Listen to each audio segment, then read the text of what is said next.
Start. Mr. Vice Chairman, Sir, I rise to support the Plantations Labour Amendment Bill brought up by the government for our consideration.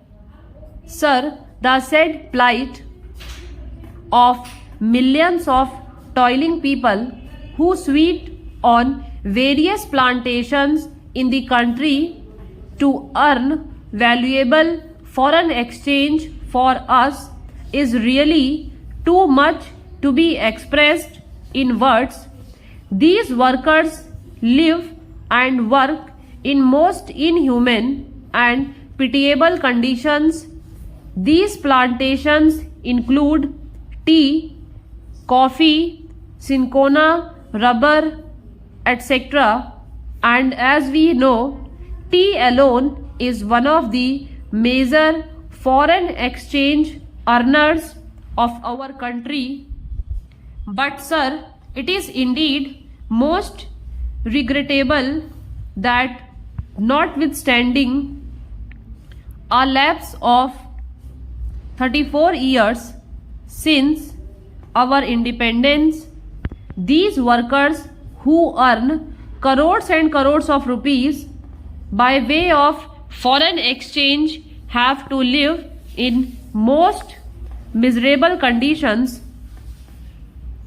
They live in houses that are most insecure and collapse frequently, and when these workers die as a result of these collapses, their guardians or their dependents do not get even due compensation for the loss that they have to bear. Unhygienic living in distant and far-flung areas, compounded with lack of medical and educational facilities, make their life utterly miserable.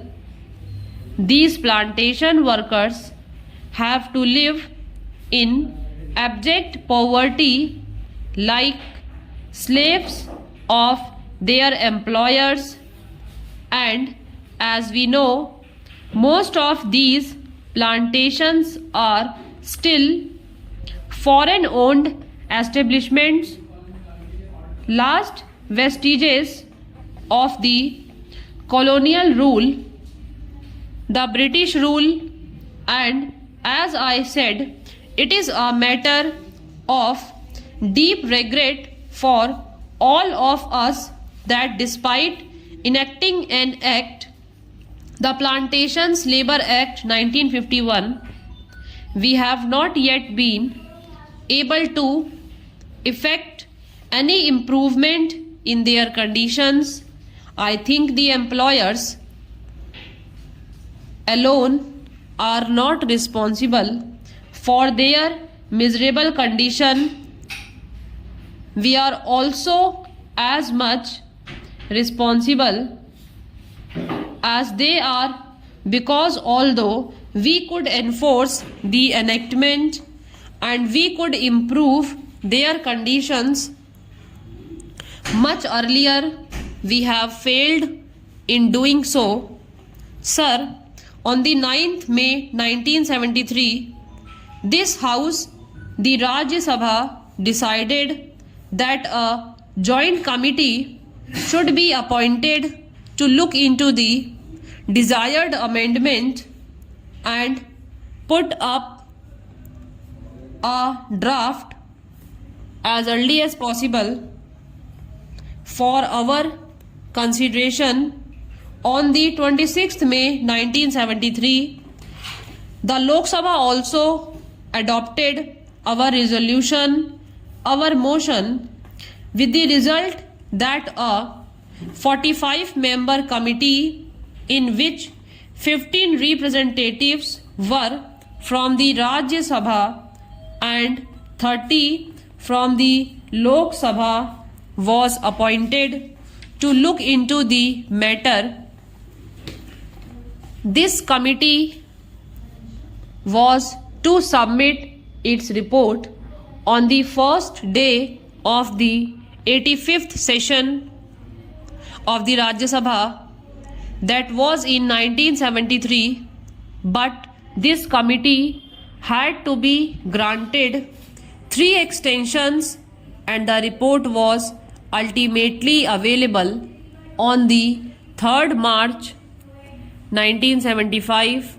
At that time, as we all know, the so-called JP's movement of total revolution was at its peak.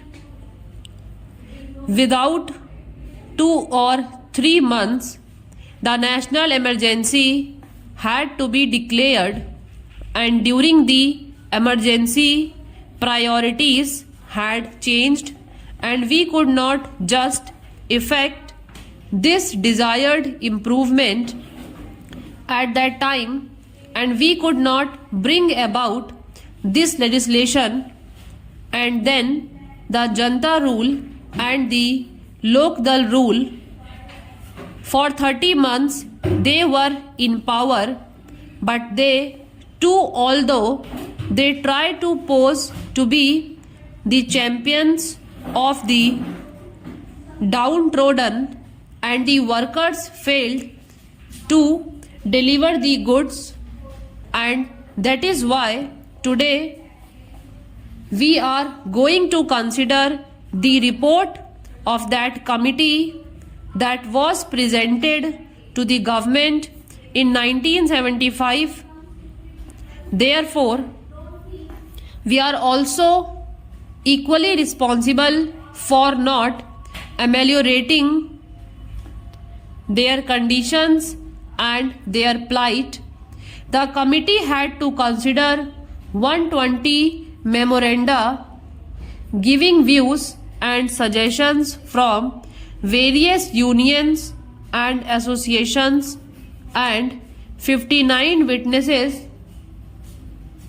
appeared before the committee, and that committee itself came to the conclusion that in various areas, even the barest minimum facilities such as arrangement for supply of wholesome drinking water, latrines, urinals, provisions of qualified doctors had not been provided, though these amenities are a must under the Act.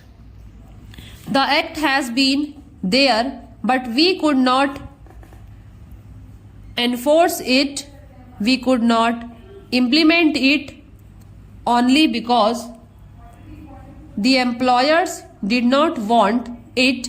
They did not want to give to the workers due justice. Inadequacy of punishments that are awarded under the Act is one of the main impediments standing in the way of implementation of various welfare measures. Courts generally take a lenient view of the offences under the Act, and they let off the employers who are offenders with lighter punishment, which generally amounts to a fine of ₹100. So the committee suggested amendment to section 36 of the Act. An employer is required to provide these workers living accommodation, but generally, in spite of the fact that the government gives loans and subsidies to the employers for construction of houses, progress in regard to these constructions is very poor. As I said earlier, very unhygienic and insecure houses are there, where these people have to live.